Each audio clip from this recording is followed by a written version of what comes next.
Les 40 hadiths de l'imam An-Nawawi. Louange à Allah, Seigneur des univers, l'agent suprême des cieux et des terres, l'administrateur des affaires de toutes les créatures, l'envoyeur des messagers aux assujettis, pour les mettre sur la bonne voie et leur expliciter les préceptes de la religion, munis en cela de preuves péremptoires et claires. Je le loue pour tous ses bienfaits, et je lui demande de m'accorder davantage de sa grâce. Je témoigne que nul n'est en droit d'être adoré qu'Allah, l'unique, le dominateur suprême, le généreux, le grand pardonneur, et je témoigne que Muhammad est son serviteur et son messager, son aimé et son ami, la meilleure créature, honorée par le sublime Coran, le miracle qui demeure permanent, même au fil des années, et par les traditions qui illuminent la voie aux chercheurs de vérité, privilégié par les paroles de synthèse, Jawami'ul Kalim, et la facilité de la religion. Qu'Allah le couvre d'éloges, de même que tous les autres prophètes et messagers, leurs alliés, ainsi que l'ensemble des vertueux, et leur donne la paix. Il nous a été rapporté d'après Ali ibn Abi Talib, Abdullah ibn Mas'ud, Mu'adh ibn Jabal, Abu Darda, ibn Umar, ibn Abbas, Anas ibn Malik, Abu Hurayrah, Abu Sa'id al-Khudri, qu'Allah les agrée, par différentes chaînes et différentes versions, que le messager d'Allah sallallahu alayhi wa sallam aurait dit: celui qui apprend pour en faire profiter ma communauté 40 hadiths qui concernent sa religion, Allah le ressuscitera le jour de la résurrection au milieu des juristes fuqaha et des savants ulama. Dans une autre version, Allah le ressuscitera juriste, faqih et savant alim. Dans la version rapportée par Abu Darda, qu'Allah l'agrée, le jour de la résurrection, je serai pour lui un intercesseur et un témoin. Dans la version d'Ibn Mas'ud, qu'Allah l'agrée, il lui sera dit: entre au paradis par la porte que tu veux. Dans la version d'Ibn Umar, qu'Allah l'agrée, il sera inscrit dans le groupe des savants et il sera mis le jour de la résurrection dans le groupe des martyrs. Néanmoins, les spécialistes du hadith s'accordent à dire que ce hadith est faible, malgré la multiplicité de ses chaînes de rapporteurs. Les savants ont par ailleurs écrit un nombre incalculable de livres à ce sujet, c'est-à-dire pour rassembler 40 hadiths. Le premier à ma connaissance est Abdullah ibn al-Mubarak, puis Muhammad ibn Aslam al-Tusi, puis Al-Hassan ibn Sufyan al-Nassa'i, puis Abu Bakr al-Ajurri, puis Abu Bakr Muhammad ibn Ibrahim al-Asfahani, puis Ad-Daraqutni, puis Al-Hakim, puis Abu Nu'aym, puis Abu Abd al-Rahman al-Sulami, puis Abu Sa'id al-Malini, puis Abu Uthman al-Sabuni, puis Abdullah ibn Muhammad al-Ansari, puis Abu Bakr al-Bayhaqi, qu'Allah leur fasse miséricorde, ainsi que d'autres parmi les anciens et les contemporains. J'ai moi-même consulté Allah concernant le fait de réunir 40 hadiths, suivant en cela ces grands imams et ces gardiens de la religion. D'ailleurs, les savants sont d'accord sur le fait de se servir du hadith faible qui traite du mérite de certains actes, Fada'il al-A'mal. Malgré cela, je ne me fonderai pas sur le hadith précité, mais sur la parole du prophète sallallahu alayhi wa sallam dans les hadiths suivants, que celui qui a été témoin de mes dires transmette à l'absent. Et qu'Allah rende resplendissant le visage d'un homme qui a entendu mes propos, les a bien gardés dans sa mémoire et les a transmis comme il les a entendus. Ensuite, certains savants ont réuni 40 hadiths traitant des bases fondamentales de la religion, la croyance. Certains des applications pratiques ou furu', certains du combat armé ou djihad, certains des règles de conduite, les adab. D'autres ont choisi des hadiths qui contiennent des prêches, mawa'idh. Tous ces objectifs sont louables, qu'Allah agrée leurs auteurs. Pour ma part, j'ai projeté de rassembler 40 hadiths plus importants que tout cela, en choisissant 40 hadiths qui traitent de tous ces thèmes à la fois. Chacun de ces hadiths est en soi une règle fondamentale de la religion que les savants ont décrit comme étant le pivot de la religion, ou qu'il représente la moitié de la religion, ou le tiers, ainsi que d'autres qualificatifs de ce genre. De plus, je m'impose dans ces 40 de ne choisir que des hadiths sahih, la plupart d'entre eux étant de le sahih d'Al-Bukhari et celui de Muslim. Je les ai cités sans mentionner la chaîne des rapporteurs, pour en faciliter la mémorisation et en faire profiter un plus grand nombre de gens. Il est souhaitable que tout homme avide de l'au-delà connaisse ces hadiths en raison de ce qu'ils englobent comme principes importants de la religion et de ce qu'ils comportent comme indication globale des actes d'obéissance. Cela apparaît clairement à celui qui méditera dessus. C'est en Allah que je trouve mon soutien, à lui je m'en remets complètement, il est mon appui, à lui vont les louanges, de lui viennent les bienfaits, et c'est par lui que s'obtiennent la réussite et la protection.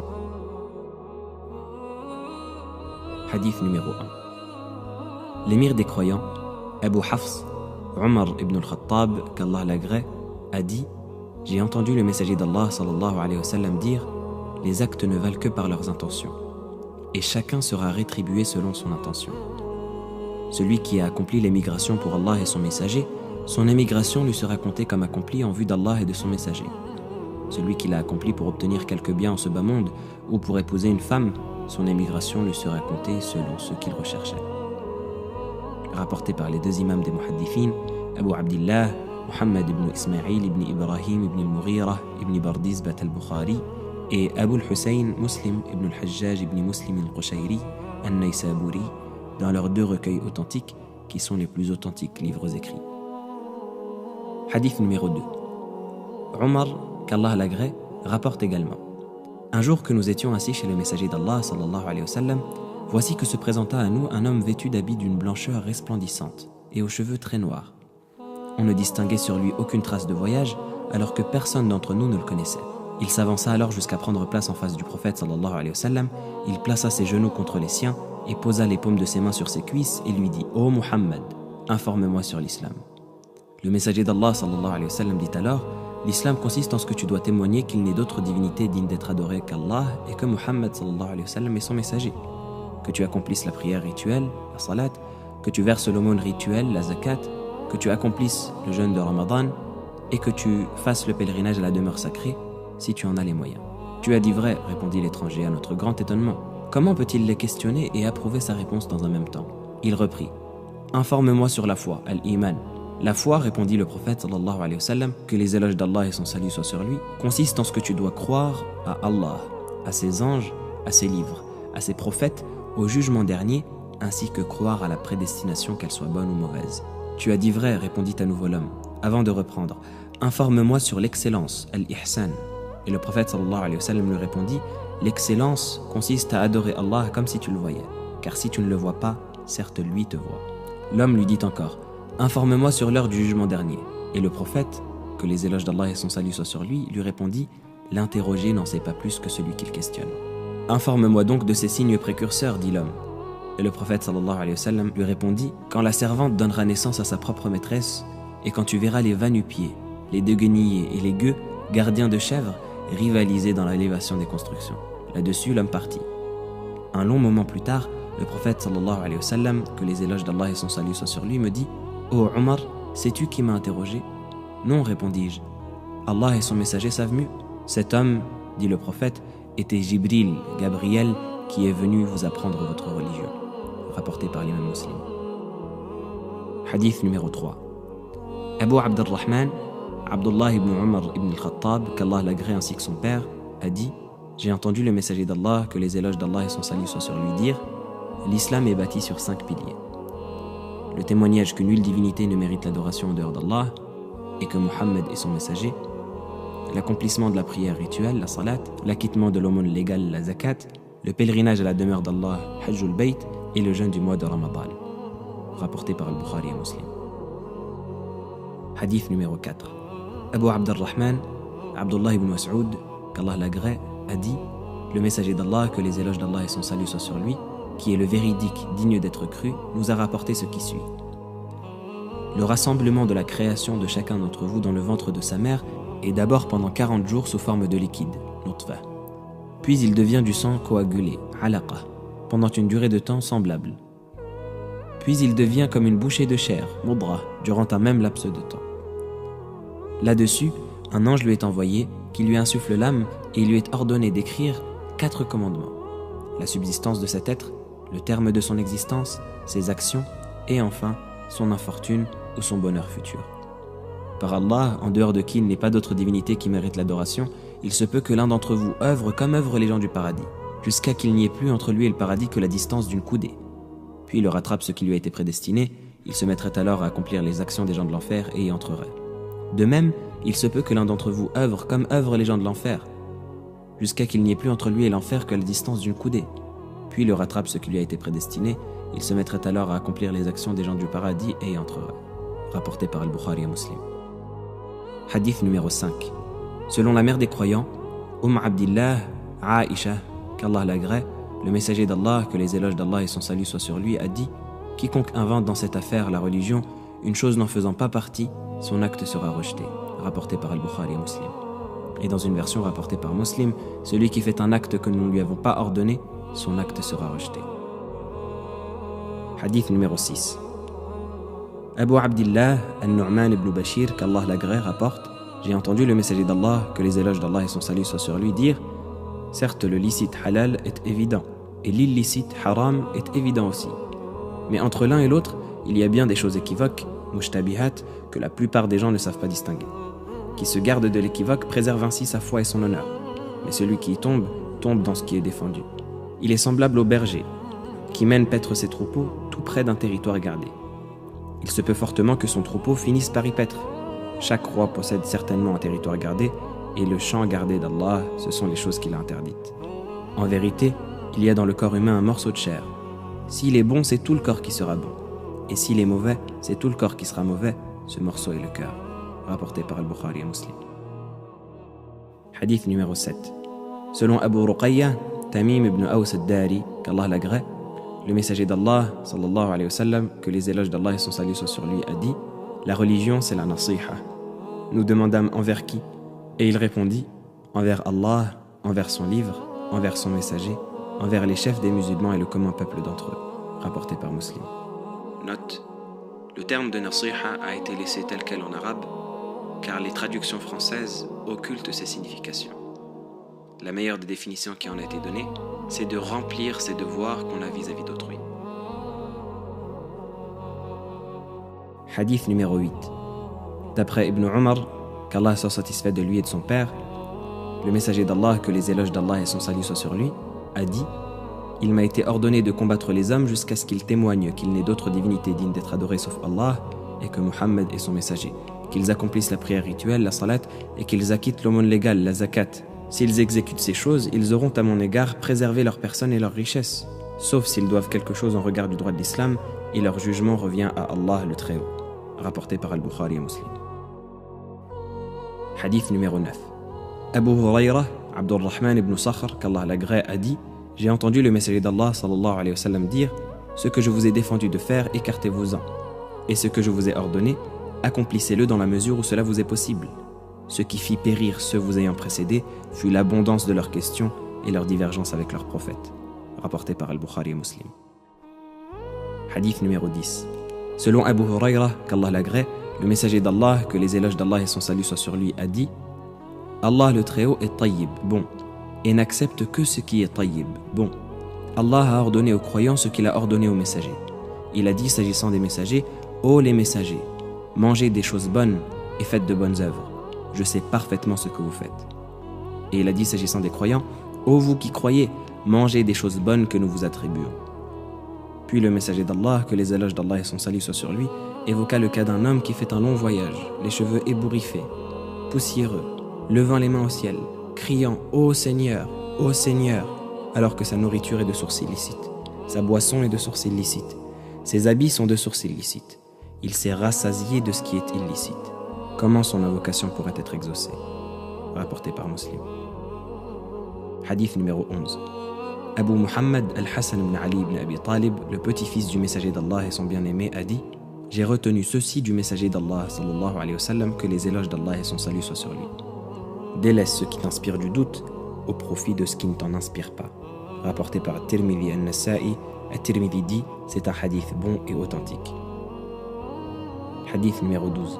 Selon Abu Hurayrah, qu'Allah l'agrée, le messager d'Allah, que les éloges d'Allah et son salut soient sur lui, a dit « Parmi les qualités du bon islam, il y a le fait pour l'homme de ne pas s'occuper de ce qui ne le regarde pas. » Rapporté par Tirmidhi et Ibn Majah. Hadith numéro 13. Selon Abu Hamza, Anas ibn Malik, serviteur du messager d'Allah, sallallahu alayhi wa sallam, que les éloges d'Allah et son salut soient sur lui, le prophète, que les éloges d'Allah et son salut soient sur lui, a dit « Aucun de vous ne deviendra véritablement croyant jusqu'à ce qu'il désire pour son frère ce qu'il désire pour lui-même. » Rapporté par Al-Bukhari et Muslim. Hadith numéro 14. Selon Ibn Mas'ud, qu'Allah l'agrée, le messager d'Allah, sallallahu alayhi wa sallam, que les éloges d'Allah et son salut soient sur lui, a dit « Il n'est pas licite de faire couler le sang du musulman, sauf s'il s'agit d'un des trois coupables que voici. Le marié qui commet l'adultère, le meurtrier subissant le sort de sa victime par le talion, et l'apostat qui délaisse sa religion et se sépare de la communauté musulmane. » Rapporté par Al-Bukhari et Muslim. Hadith numéro 15. Selon Abu Hurayrah, qu'Allah l'agrée, le messager d'Allah, sallallahu alayhi wa sallam, que les éloges d'Allah et son salut soient sur lui, a dit que celui qui croit en Allah et au jour dernier dise du bien ou qu'il se taise. Que celui qui croit en Allah et au jour dernier honore son voisin. Que celui qui croit en Allah et au jour dernier honore son hôte. Rapporté par Al-Bukhari et Muslim. Hadith numéro 16. Selon Abu Huraira, qu'Allah l'agrée, un homme dit au prophète sallallahu alayhi wa sallam que les éloges d'Allah et son salut soient sur lui, fais-moi une recommandation. Celui-ci répondit, ne te mets pas en colère. L'homme répéta plusieurs fois la même demande et à chaque fois il lui disait, ne te mets pas en colère. Rapporté par Al-Bukhari. Hadith numéro 17. Selon Abu Ya'la, Shaddad ibn Aus, qu'Allah l'agrée, le messager d'Allah sallallahu alayhi wa sallam, que les éloges d'Allah et son salut soient sur lui, a dit, Allah a prescrit le bel agir dans toutes choses.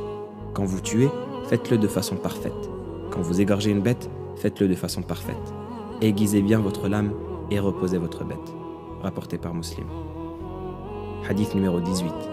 Selon Abu Dharr, Jundub ibn Junada et Abu Abd al-Rahman, Mu'adh ibn Jabal, qu'Allah soit satisfait d'eux, le messager d'Allah, sallallahu alayhi wa sallam, que les éloges d'Allah et son salut soient sur lui, a dit, crains Allah où que tu sois. Fais suivre le péché de la bonne action, il l'effacera. Comporte-toi avec les gens d'un bon comportement. Rapporté par Tirmidhi qui dit, c'est un hadith bon et dans certaines éditions bon et authentique. Hadith numéro 19. Abu al-Abbas, Abdullah ibn Abbas, qu'Allah soit satisfait de lui et de son père, a dit, j'étais un jour derrière le prophète sallallahu alayhi wa sallam, en croupe sur sa mule, et il me dit, jeune garçon, je vais t'enseigner quelques préceptes. Observe les injonctions d'Allah, il te préservera. Observe les injonctions d'Allah, tu le trouveras devant toi. Lorsque tu as à demander quelque chose, demande à Allah. Lorsque tu cherches de l'aide, cherche-la auprès d'Allah. Sache que si l'humanité se rassemblait toute pour te faire quelque bien, il ne pourrait te faire qu'un bien qu'Allah aurait déjà prescrit en ta faveur. Et si elles se rassemblaient toutes pour te causer quelque tort, elles ne pourraient te causer qu'un tort qu'Allah aurait déjà prescrit à ton encontre. Certes, les calams sont levés et l'encre des feuillets a séché. Rapporté par At-Tirmidhi qui dit, c'est un hadith bon et authentique. Dans une autre version rapportée par autre qu'At-Tirmidhi, on trouve ceci, observe les injonctions sacrées d'Allah et tu le trouveras devant toi. Apprends à le connaître dans l'aisance, il te connaîtra dans la difficulté. Sache que ce qui est destiné à t'éviter ne pourra jamais t'atteindre, et ce qui est destiné à t'atteindre ne pourra jamais te manquer. Sache que la victoire est avec la patience, la délivrance est avec la calamité, et la facilité est avec la difficulté. Hadith numéro 20. Selon Abu Mas'ud Uqba ibn Amr al-Ansari al-Badri, qu'Allah l'agrée, le messager d'Allah sallallahu alayhi wa sallam, que les éloges d'Allah et son salut soient sur lui, a dit, parmi ce que les gens ont retenu des paroles de la première prophétie, si tu n'as pas honte, fais ce que tu veux. Rapporté par Al-Bukhari. Hadith numéro 21. Abu Amr, on dit aussi Abu Amra, Sufyan ibn Abdillah, qu'Allah l'agrée, a dit, je dis au messager d'Allah sallallahu alayhi wa sallam, que les éloges d'Allah et son salut soient sur lui, dis-moi une parole touchant l'islam telle que je n'interrogerai à son sujet personne autre que toi. Il dit, dis, j'ai foi en Allah, puis maintiens-toi sur la voie droite. Rapporté par Muslim. Hadith numéro 22. Selon Abu Abdillah, Jabir ibn Abdillah al-Ansari, qu'Allah soit satisfait de tous deux, un homme interrogea le messager d'Allah sallallahu alayhi wa sallam et lui dit, vois-tu si j'accomplis les prières rituelles prescrites, si je jeûne le mois de Ramadan, si je m'en tiens aux choses permises et évite ce qui est défendu, sans y ajouter aucune autre pratique surérogatoire, entrerai-je au paradis? Oui, répondit le prophète. Rapporté par Muslim. Hadith numéro 23. Selon Abu Malik al-Harith ibn Asim al-Ash'ari, qu'Allah l'agrée, le messager d'Allah sallallahu alayhi wa sallam, que les éloges d'Allah et son salut soient sur lui, a dit, la purification at-tahur est la moitié de la foi. Dire louange à Allah, alhamdulillah, remplit la balance. Dire gloire à Allah, louange à Allah, subhanallah, alhamdulillah, remplit à elles deux ou chacune d'elles l'espace compris entre le ciel et la terre. La prière est une clarté, l'aumône est une preuve, la patience est une lumière, le Coran est un argument en ta faveur ou en ta défaveur. Chaque homme part le matin pour faire commerce de son âme, la sauvant ou la faisant périr. Rapporté par Muslim. Hadith numéro 24. Selon Abu Dharr al-Ghifari, qu'Allah l'agrée, le prophète sallallahu alayhi wa sallam, que les éloges et le salut soient sur lui, parmi ce qu'il rapporte venant de son Seigneur, qu'il soit sanctifié et exalté, déclare qu'il a dit, ô mes serviteurs, je me suis interdit l'injustice et je l'ai rendue interdite entre vous. Ne soyez donc pas injustes les uns envers les autres. Ô mes serviteurs, vous êtes tous égarés, sauf celui que je guide. Demandez-moi donc de vous guider et je vous guiderai. Ô mes serviteurs, vous êtes tous affamés, sauf celui que je nourris. Demandez-moi donc de vous nourrir et je vous nourrirai. Ô mes serviteurs, vous êtes tous nus, sauf celui que je vêtis. Demandez-moi donc de vous vêtir et je vous vêtirai. Ô mes serviteurs, vous péchez de nuit comme de jour, et moi je pardonne tous les péchés. Demandez-moi donc de vous pardonner et je vous pardonnerai. Ô mes serviteurs, vous n'arriverez jamais à atteindre la possibilité de me faire du mal pour m'en faire, ni la possibilité de me faire du bien pour m'en faire. Ô mes serviteurs, si du premier au dernier, homme ou djinn, vous étiez aussi pieux que l'est celui au cœur le plus pieux d'entre vous, cela n'ajouterait rien à mon royaume. Ô mes serviteurs, si du premier au dernier, homme ou djinn, vous étiez aussi pervers que l'est celui d'entre vous au cœur le plus pervers, cela ne diminuerait rien à mon royaume. Ô mes serviteurs, si du premier au dernier, homme ou djinn, vous vous teniez dans une seule région de la terre pour solliciter mes faveurs, et si j'accordais à chacun d'entre vous sa demande, cela n'amoindrirait en rien mes propriétés, pas plus que l'aiguille n'enlève quoi que ce soit à l'océan en y pénétrant. Ô mes serviteurs, ce ne sont que vos actes que je note pour vous. Je vous rémunérerai ensuite d'après ceci. Celui qui trouve un bien qu'il remercie Allah, et celui qui trouve autre chose qu'il ne s'en prenne qu'à lui-même. Rapporté par Muslim. Hadith numéro 25. Abu Dharr, qu'Allah l'agrée, rapporte également que quelques compagnons du messager d'Allah, sallallahu alayhi wa sallam, que les éloges d'Allah et son salut soient sur lui, lui dirent: Ô messager d'Allah, les gens les plus riches ont accaparé les récompenses. Ils prient comme nous, jeûnent comme nous, et en plus de cela, ils font l'aumône avec le surplus de leur richesse. Il répondit: Allah ne vous a-t-il pas donné de quoi faire l'aumône? Dire Subhanallah, qu'Allah soit sanctifié, est une aumône. Allahu Akbar, Allah est le plus grand, c'est une aumône aussi. Dire Alhamdulillah, louange à Allah, est aussi une aumône. Dire La ilaha illallah, il n'y a d'autre divinité méritant l'adoration qu'Allah, est également une aumône. Ordonner le convenable est une aumône. Interdire le blâmable est une aumône. Avoir un rapport intime avec son épouse est aussi une aumône. Ils s'écrièrent alors: Se pourrait-il que l'un d'entre nous satisfasse ses appétits charnels et mériterait par là une rétribution? Voyez-vous, celui qui assouvit ses appétits de façon illicite, répondit le prophète, ne se charge-t-il pas d'un péché? De même, celui qui les satisfait de façon licite obtient une rétribution. Rapporté par Muslim. Hadith numéro 26. Selon Abu Huraira, qu'Allah l'agrée, le messager d'Allah, sallallahu alayhi wa sallam, que les éloges d'Allah et son salut soient sur lui, a dit: L'homme doit pour chacune de ses articulations une aumône, et ce chaque jour où le soleil se lève. Juger avec justice entre deux adversaires est une aumône. Aider un homme soit à enfourcher sa monture, soit à y placer sa marchandise est une aumône. La bonne parole est une aumône. Chaque pas que tu fais pour te rendre à la prière rituelle, la salat, est une aumône. Écarter un obstacle nuisible du chemin est aussi une aumône. Rapporté par Al-Bukhari et Muslim. Hadith numéro 27. Selon An-Nawas ibn Sam'an, qu'Allah l'agrée, le prophète sallallahu alayhi wa sallam, que les éloges d'Allah et son salut soient sur lui, a dit: Le bien, al-bir, se résume au bon comportement. Le mal est ce qui met ton âme dans l'embarras et que tu n'as pas envie que les gens sachent de toi. Rapporté par Muslim. Wabisa ibn Ma'bad, qu'Allah soit satisfait de lui, a dit: J'allais voir le messager d'Allah sallallahu alayhi wa sallam, que les éloges d'Allah et son salut soient sur lui, et il me dit: Tu viens me questionner au sujet du bien, al-bir? Oui, répondis-je. Il dit: Interroge ton cœur. Le bien, c'est ce par quoi ton âme et ton cœur sont apaisés. Le péché, c'est ce qui s'implante dans l'âme et met le trouble au sein de l'homme, et ceci malgré toutes les consultations religieuses que l'on pourrait te donner pour te tranquilliser. C'est un hadith bon que nous avons reçu en transmission des Musnad des deux imams, Ahmad ibn Hanbal et Ad-Darimi, avec une chaîne de transmission bonne. Hadith numéro 28. Abu Najih al-Irbad ibn Sariyah a dit: Le messager d'Allah, sallallahu alayhi wa sallam, que les éloges d'Allah et son salut soient sur lui, nous fit un jour un prêche qui fit frémir les cœurs et couler les larmes des yeux. Nous lui dîmes alors: Ô messager d'Allah, on dirait un sermon d'adieu, fais-nous une dernière recommandation. Je vous recommande d'adorer Allah, répondit le prophète, d'écouter votre chef, votre émir, et de lui obéir, fût-il un esclave. Certes, qui de vous vivra, verra de graves discordes. Suivez donc ma voie, ma sunna, et celle des califes bien guidés. Cramponnez-vous-y et mordez-y avec vos molaires, et gardez-vous des nouveautés religieuses, car toute innovation est un égarement. Rapporté par Abu Daoud et Tirmidhi qui dit: c'est un hadith bon et authentique. Hadith numéro 29. Mu'adh ibn Jabal dit: Je dis au messager d'Allah, enseigne-moi une œuvre qui me fera entrer au paradis et qui m'éloignera du feu. Le messager sallallahu alayhi wa sallam répondit: Tu viens d'interroger sur une affaire énorme qui est pourtant aisée pour qui Allah le Très-Haut l'aura rendu aisée. C'est que tu adores Allah sans rien lui associer, que tu accomplisses la prière rituelle, la salat, que tu t'acquittes de l'aumône légale, la zakat, que tu jeûnes le mois de Ramadan et que tu fasses le pèlerinage Hajj. Le prophète sallallahu alayhi wa sallam, que les éloges d'Allah et son salut soient sur lui, poursuivit: veux-tu que je te montre les portes du bien? Le jeûne est un rempart. L'aumône éteint le péché comme l'eau éteint le feu, et la prière de l'homme au milieu de la nuit. Puis il récita le verset: leurs flancs s'arrachent de leur lit, jusqu'à la fin du verset qui dit: en récompense de ce qu'ils œuvraient. Puis il reprit: veux-tu que je te montre la partie principale de la religion, sa colonne et son sommet? Oui, ô messager d'Allah, répondis-je. Il dit: la partie principale de la religion, c'est la soumission à Allah, à l'islam. Sa colonne, c'est la prière rituelle, la salat. Et son sommet, c'est la guerre sainte, le djihad.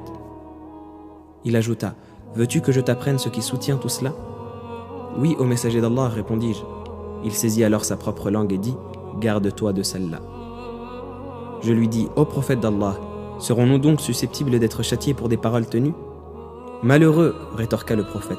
Qu'est-ce donc qui propulse les gens en enfer face en avant ou sur leur nez, si ce n'est ce que leur langue profère? Rapporté par Tirmidhi qui dit: c'est un hadith bon et authentique. Hadith numéro 30. Selon Abu Tha'labat al-Khushani, Jurthum ibn Nashir, qu'Allah l'agrée, le prophète sallallahu alayhi wa sallam, que les éloges d'Allah et son salut soient sur lui, a dit: certes, Allah le Très-Haut a fixé des obligations canoniques, ne les négligez pas. Il a déterminé des limites, ne les transgressez pas. Il a interdit certaines choses, ne les commettez pas. Il s'est tu à propos d'autres, par miséricorde à votre égard, non par oubli. Ne cherchez donc pas après elles. Hadith bon, rapporté par Ad-Daraqutni et d'autres. Hadith numéro 31. Abu al-Abbas, Sahl ibn Sa'd al-Sa'idi, qu'Allah l'agrée, a dit: un homme se rendit auprès du prophète sallallahu alayhi wa sallam, que les éloges d'Allah et son salut soient sur lui, et lui dit: ô messager d'Allah, enseigne-moi une chose qui me vaudra l'amour d'Allah et celui des hommes. Méprise la vie d'ici-bas, répondit le prophète, et Allah t'aimera. Et méprise ce que possèdent les hommes, et les hommes t'aimeront. Hadith bon, rapporté par Ibn Majah et d'autres, avec des chaînes bonnes. Hadith numéro 32. Selon Abu Sa'id, Sa'd ibn Malik ibn Sinan al-Khudri, qu'Allah l'agrée, le messager d'Allah, sallallahu alayhi wa sallam, que les éloges d'Allah et son salut soient sur lui, a dit: ne faites pas de mal, la darar, et ne rendez pas le mal pour le mal, wala darar. Hadith bon, rapporté par Ibn Majah et Daraqutni ainsi que d'autres, avec une chaîne de rapporteurs continue jusqu'au messager d'Allah, sallallahu alayhi wa sallam. Malik le rapporte également dans son Muwatta de Amr ibn Yahya, qui le rapporte de son père, qui le rapporte du prophète sallallahu alayhi wa sallam, mais avec une chaîne de transmission dit mursal, c'est-à-dire dont le rapporteur entre le tabi'i, l'élève du compagnon, et le prophète sallallahu alayhi wa sallam n'est pas cité, ne mentionnant pas Abu Sa'id. Mais il a d'autres chaînes qui se renforcent les unes les autres. Hadith numéro 33. Selon Ibn Abbas, qu'Allah l'agrée ainsi que son père, le prophète sallallahu alayhi wa sallam, que les éloges d'Allah et son salut soient sur lui, a dit: si l'on accordait aux plaideurs l'objet de leur demande, on en verrait qui réclameraient les richesses et le sang d'autres gens. Mais il appartient aux demandeurs de faire la preuve, et le serment est déféré à celui qui nie. Hadith bon, rapporté par Al-Bayhaqi et d'autres en ces termes. Une partie du hadith est dans les deux recueils authentiques, Al-Bukhari et Muslim. Hadith numéro 34.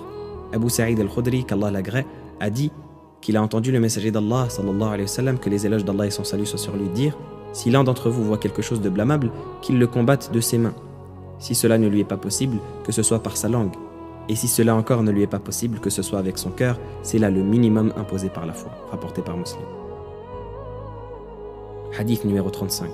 Selon Abu Huraira, qu'Allah l'agrée, le messager d'Allah, sallallahu alayhi wa sallam, que les éloges d'Allah et son salut soient sur lui, a dit: ne vous jalousez pas, n'enchérissez pas les uns sur les autres, ne vous haïssez pas, ne vous tournez pas le dos, ne concluez pas de contrat de vente au détriment les uns des autres. Soyez, ô serviteurs d'Allah, tous des frères. Le musulman est frère du musulman.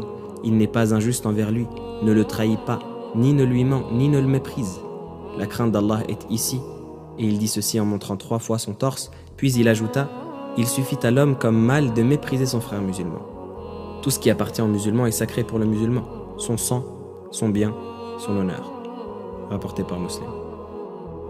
Hadith numéro 36.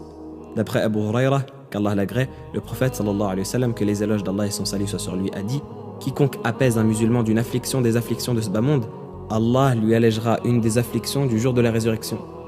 Quiconque facilite à un homme dans la gêne, verra Allah lui faciliter en ce bas monde et dans l'autre. Quiconque couvre les fautes d'un musulman, verra Allah lui couvrir les siennes en ce bas monde et dans l'autre. Allah aide son serviteur tant que ce dernier aide son frère. Celui qui parcourt le chemin de la science religieuse, Allah lui facilitera un chemin du paradis. Il n'y a pas un groupe de personnes qui se rassemblent en quelques demeures consacrées à Allah pour réciter le Coran et pour l'étudier ensemble sans que la sérénité ne descende sur eux, que la miséricorde ne les couvre, que les anges ne les entourent et qu'Allah ne les mentionne à ceux qui sont auprès de lui. Quant à celui que ses œuvres ont retardé, il ne sera pas avancé par sa filiation. Rapporté par Muslim en ces termes. Hadith numéro 37. Selon Ibn Abbas, qu'Allah l'agrée ainsi que son père, le messager d'Allah, sallallahu alayhi wa sallam, que les éloges d'Allah et son salut soient sur lui, a dit parmi ce qu'il a transmis comme venant de son Seigneur le Très-Haut, qu'il soit béni et exalté, Allah a inscrit les bonnes actions et les péchés, puis il a clarifié cela. Lorsque quelqu'un pense à accomplir une bonne action et ne la fait pas, il la lui inscrit comme une bonne action complète. S'il l'accomplit, il lui compte 10 bonnes actions en la multipliant jusqu'à 700 fois et même plus encore. S'il pense à accomplir un péché mais ne l'accomplit pas, Allah lui inscrit comme une bonne action complète. Et s'il accomplit ce péché, Allah ne le lui inscrit que comme un seul péché. Rapporté par Al-Bukhari et Muslim dans leurs deux recueils authentiques en ces termes. Hadith numéro 38. Selon Abu Hurairah, qu'Allah l'agrée, le messager d'Allah, sallallahu alayhi wa sallam, que les éloges d'Allah et son salut soient sur lui, a dit Allah le Très-Haut a dit celui qui nuit à un de mes alliés élus, Wali, je lui déclare la guerre. Mon serviteur ne peut se rapprocher de moi par quelque chose de plus aimé pour moi que l'accomplissement des obligations que je lui ai imposées. Mon serviteur ne cessera de se rapprocher de moi par des pratiques surrogatoires jusqu'à ce que je l'aime. Lorsque je l'aimerai, je serai l'oreille par laquelle il entendra, le regard par lequel il verra, la main avec laquelle il l'empoignera, le pied avec lequel il marchera. S'il me demande, certes je lui accorderai. S'il implore ma protection, certes je la lui accorderai. Rapporté par Al-Bukhari. Hadith numéro 39. Selon Ibn Abbas, qu'Allah l'agrée ainsi que son père, le messager d'Allah, sallallahu alayhi wa sallam, que les éloges d'Allah et son salut soient sur lui, a dit certes, Allah a pardonné à ma communauté l'erreur, l'oubli et ce qui est commis sous la contrainte. Hadith bon, rapporté par Ibn Majah al-Bayhaqi. Hadith numéro 40. Ibn Umar, qu'Allah l'agrée ainsi que son père, a dit le messager d'Allah, sallallahu alayhi wa sallam, que les éloges d'Allah et son salut soient sur lui, me prit par l'épaule et dit sois en ce bas monde comme un étranger ou comme un passant. Ibn Umar, qu'Allah soit satisfait de lui et de son père, disait lorsque tu es au soir, n'attends pas le matin, et lorsque tu es au matin, n'attends pas le soir. Prends sur ta santé pour le moment de ta maladie et sur ta vie pour celui de ta mort. Rapporté par Al-Bukhari. Hadith numéro 41. Selon Abu Muhammad, Abdullah ibn Amr ibn al-As, qu'Allah l'agrée ainsi que son père, l'envoyé d'Allah, sallallahu alayhi wa sallam, que les éloges d'Allah et son salut soient sur lui, a dit aucun de vous ne deviendra véritablement croyant que lorsque ses passions seront conformes à ce que j'ai rapporté comme législation. Hadith bon et authentique que nous avons rapporté dans le livre Al-Hujjah avec une chaîne de transmission authentique. Hadith numéro 42. Anas, qu'Allah l'agrée, rapporte avoir entendu le messager d'Allah, sallallahu alayhi wa sallam, que les éloges d'Allah et son salut soient sur lui, dire Allah le Très-Haut a dit ô fils d'Adam, tant que tu m'invoqueras et mettras ton espoir en moi, je te pardonnerai tes péchés sans m'en soucier. Ô fils d'Adam, si tes péchés atteignaient les cimes du ciel, et qu'alors tu implorerais mon pardon, je te pardonnerai. Ô fils d'Adam, si tu venais à moi ayant rempli l'équivalent de la terre de tes péchés, et qu'alors tu me venais en ne m'associant rien, je t'accorderai l'équivalent de la terre remplie de pardon. Rapporté par At-Tirmidhi qui dit, c'est un hadith bon et authentique.